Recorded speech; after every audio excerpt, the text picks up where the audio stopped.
ہم کریں گے ہر مظلوم کی حمایت۔ بسم اللہ الرحمن الرحیم۔ السلام علیکم، میں ہوں حرین فاطمہ اور آپ دیکھ رہے ہیں حمایتی نیوز HD چینل۔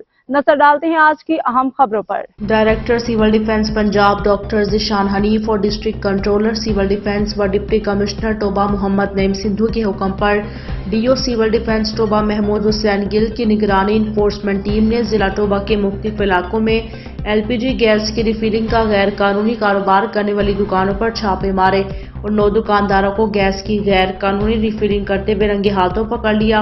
گیس کی غیر قانونی ریفلنگ میں استعمال ہونے والا سامان قبضے میں لے کر ان دکانوں کو سیل کر دیا۔ اس موقع پر DIO محمد شہباز انصاری، AO انفارمیشن الیاس اکرم سمیت سینئر صحافی محمد مشتاق، حاجی رائے شفیق اقبال خان، برہان بابر، رانا محمد عثمان، ڈاکٹر عبدالرزاق رانجھا، شاہد حسین جٹ، میاں حسن خالد اور راشد خان بھی موجود تھے۔ اب تک کے لیے اتنا ہی۔ مزید خبروں اور اپڈیٹ سے باخبر رہنے کے لیے دیکھتے رہیں حمایتی نیوز HD چینل۔